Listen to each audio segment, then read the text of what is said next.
কালীতলা আশুতি থানায় বিজেপির deputation. Vote পরবর্তী হিংসা নিয়ে অভিযোগ। বৃহস্পতিবার কালীতলা আশুতি থানায় বিজেপির পক্ষ থেকে একটি ডেপুটেশন জমা দেওয়া হয়।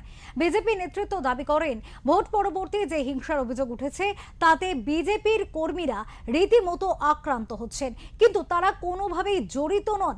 তাদের অভিযোগ, তৃণমূলের কিছু দুষ্কৃতী বিজেপির পোশাক পরে বিভিন্ন জায়গায় হামলা চালাচ্ছে, অত্যাচার করছে, অশান্তি ছড়াচ্ছে এবং পার্টি অফিসে ভাঙচুর চালাচ্ছে।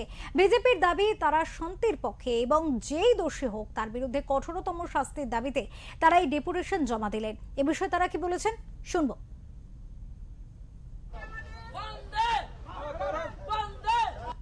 গত 4 তারিখে পোস্টপোন ফাইন্যান্সে যে জিনিসটা দেখা যাচ্ছে যে বিজেপির কার্যকর্তারা তৃণমূলের উপরে অত্যাচারিত হচ্ছে, কিন্তু আমাদের প্রশাসনিক তরফ থেকেও জানানো হচ্ছে, ইভেন আমরা নিজেরাও জানি, আমাদের কার্যকর্তাদের আমরা নির্দিষ্টভাবে চিহ্নিত করতে পারি। আমরা বিগত 10 বছর ধরে মাটি আঁকড়ে পড়ে আছি, মার খেয়ে কেস খেয়ে সমস্ত কিছু করে, তারপরে বুঝতে পারছি যে তৃণমূলের ছেলেরাই তৃণমূলের ধ্বংস করে এই কার্যকলাপগুলো ঘটানো হচ্ছে। বাড়ি ভাঙচুর, পার্টি অফিস, ক্লাব, সমস্ত কিছু জায়গাতেই।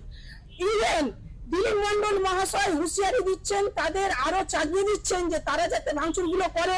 সে তথ্য আমাদের কাছে রয়েছে, আপনারা যদি চান সেটাও দেবো। ইভেন আমি এটাও দিতে পারি, দিলীপ মন্ডল মহাশয় নিজে বিজেপি রাজ্য অফিসে গিয়ে নিজের পদ পাওয়ার জায়গা তৈরি করার জন্য যে গিয়েছিলেন, সে তথ্য আমার কাছে আছে। সেটাও যদি আপনারা চান সেটা আমি নিজে দাঁড়িয়ে থেকে আপনাদের দেবো। এবং ডেপুটেশন নিচে আসার উদ্দেশ্য হচ্ছে বিজেপির কোনো কার্যকর্তার যেন কোনো রকম ক্ষতি না হয়। আমাদের রাজ্য দপ্তর থেকে আমাদের দেওয়া হয়েছিল বাণী, ভয় নয় ভরসা চাই। বিজেপি পুরোপুরি মানুষের যে ভরসা, আস্থা, এটা হিন্দুরা দেখিয়ে দিয়েছে যে হিন্দুদের একতাটা কোথায়।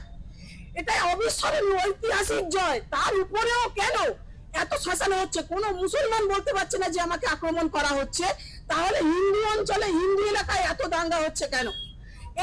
এই জন্যই আমরা প্রশাসনের কাছে আবেদন করছি, চাইছি তাদেরকে পুলিশ চিহ্নিত করুক এবং আইনের মাধ্যমে তাদের শাস্তি হোক, এটা আমাদের দাবি।